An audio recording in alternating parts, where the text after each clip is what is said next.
When I think about good heist movies, this movie seems to get left off the list of good heist movies. Is this movie considered a heist movie? Do you consider this movie a heist movie? If this movie is considered a heist movie, this movie needs to be on the list of good heist movies. So Set It Off is a 1996 film directed by Gary Gray. This movie has four main characters: Jada Pinkett, Vivica A. Fox, and Kimberly Elise. I know I'm missing one, so we'll save that one last name for the end. I'll come back to that name, don't worry. So in the beginning, one of our characters work at a bank and the bank gets robbed. The bank gets robbed by someone she knows in her neighborhood, so they decide to fire her from her job at the bank. Thing is, she knew nothing about the robbery, but she still got fired. So then she goes into working at a janitorial service with her three other friends, the three other main characters. So two of our characters come up with the idea that, you know what, we are smarter than those guys that robbed the bank. They did it wrong. We can do it better.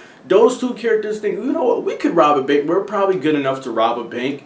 If they could rob a bank, the other two women, they're opposed of robbing a bank so far at this point of the movie. Now, in about a span of a week, something happens to every one of our characters. Everyone, all four of them, something happens to in about a whole entire week, where now they're kind of forced into actually with the idea of robbing a bank. This movie is just great. This is just a great movie. This is a movie I watched as a kid and I loved. I love it now to this day, and I'm gonna love it as long as I live. There's nothing complex about this movie. I guess that's why you can't really call it a heist film. I guess to call it a heist film, they want some type of complexity involved.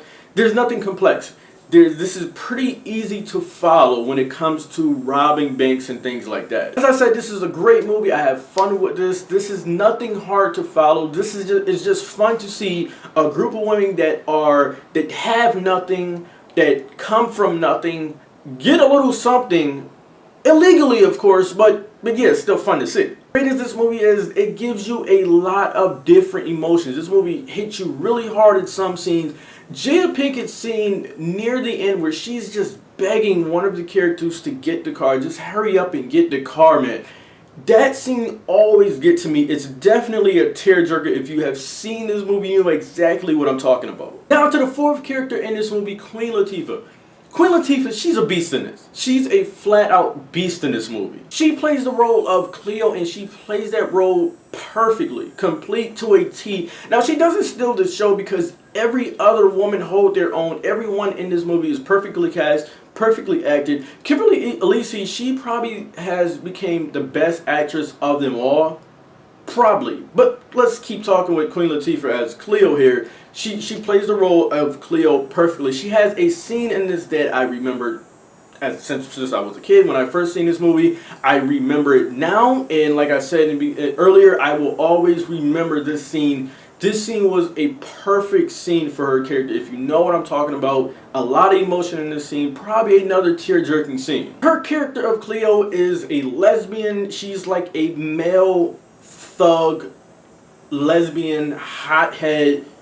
You blend all of that together, and then you blend all of it, and then it comes out, and then you sprinkle savage, you sprinkle a little bit of savage on it. That's what you get. That's who Queen Latifah is. You blend all those three things together, sprinkle some savage on it, that's what you get from her. If you like heist movies, watch this. If you like great movies, watch this. If you have seen this, watch it again. I always do. If you have not seen this, see this. You have not done your life correctly until you see this movie. And I would have to say that I feel like this movie is not respected as it should be. I definitely feel like this movie is not respected as it should be, but I just don't give out good ratings just for the sake of giving out good ratings. I gotta feel something, and I feel great about this movie. I love this movie. So I gotta say, for Set It Off, I'm gonna go ahead and give this an 87 out of 100. So an 87 for Set It Off. Guys, get in the comment section, let me know your thoughts about Set It Off. 87 for it. Let's get to work. I'm done here.